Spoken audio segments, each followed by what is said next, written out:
Hey, this is Mr. Smith, the art guy, and let's talk a little bit about money. Yeah, I'm depressed too.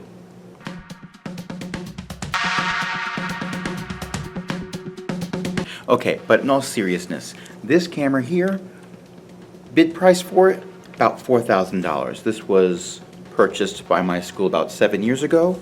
State of the art, high end, does all kinds of cool stuff. You can go into TV studios and see a camera that looks exactly like this being used. Some cameras are a little bit fancier, a little bit less fancy, but this is pretty much state of the art. Does a great job. It's got all kinds of inputs and outputs on it. I would never, ever, ever tell my students to buy one of these. It's not needed. Everything that this does that is so awesome and incredible, set that down, can be done by this camera here. This camera, $300. It has a little input. I don't know if I can show it to you right here, but it's got a mic input there so you can hook up an external mic directly into it. It's so much smaller and lighter and so much less expensive. Technology has come a long way over the years. This is a much better deal. But you know what? A starting cinematographer might not even be able to afford one of these. I understand. I've been there. I've done that. This camera cost me $50. I had a coupon. I got it from Staples. Big whoop, right? But it records video as well as still pictures. It doesn't have fancy inputs and outputs, but it works. It takes better stills than video, but it works. It's got an optical lens, which is so much better than what you would normally see in a phone. But guess what? This does audio and video too. You could use this to record an entire project. It's not even an iPhone. It doesn't have one of the state-of-the-art cameras, but it works. The ability to record has come down so much in level of difficulty and level of expenses over the years. It is simply incredible. Back in the day, there was a huge barrier to entry. Go back far enough, a printing press was incredibly expensive. Even these green screens. If you wanted to use chroma key, green screen, blue screen, turquoise screen, whatever color screen you wanted to use, you needed really expensive software. iMovie does it now. HitFilm, which is what I use to edit these vlogs, does it. And that's free. So where are the huge expenses now? Well, they're in the computers. A lot of school labs right now are, let's face it, really low end. My own lab, 32-bit machines. The lab as a whole costs a lot of money. I'm not faulting that. I understand that. 32-bit was great at the time we got it. It's not so great now. A lot of schools are going Chromebook. That is fantastic for most things. I love Chromebooks.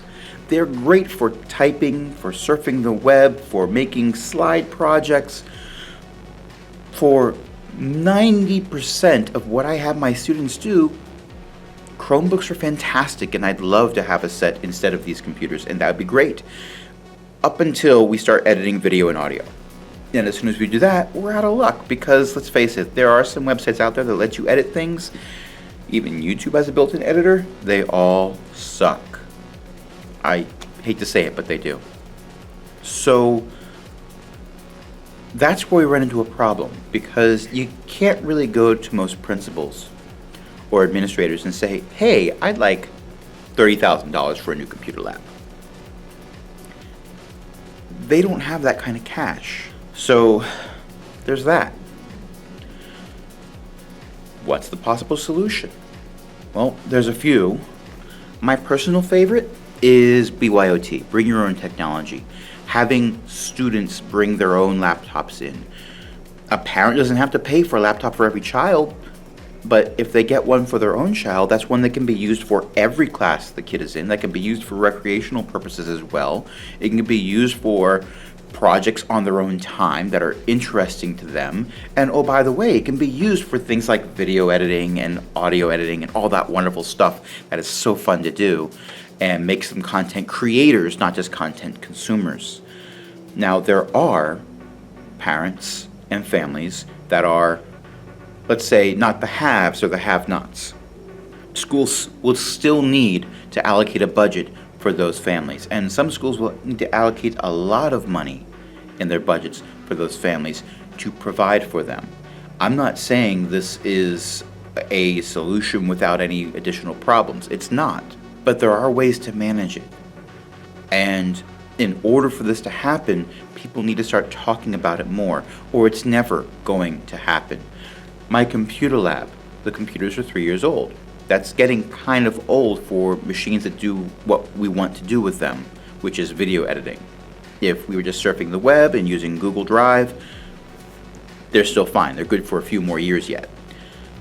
The only reason they're only 3 years old instead of 7 is because I started talking early about needing possible solutions. And it just so happened we lucked out with a grant. Not every school's going to.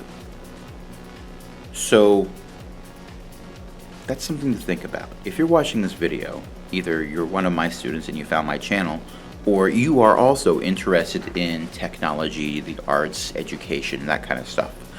What's your thought or thoughts on the subject? How do you think we can solve the we don't have enough modern technology problem? Part of it is, well, technology is getting cheaper and cheaper, so this could be used for a media arts program and you'd survive.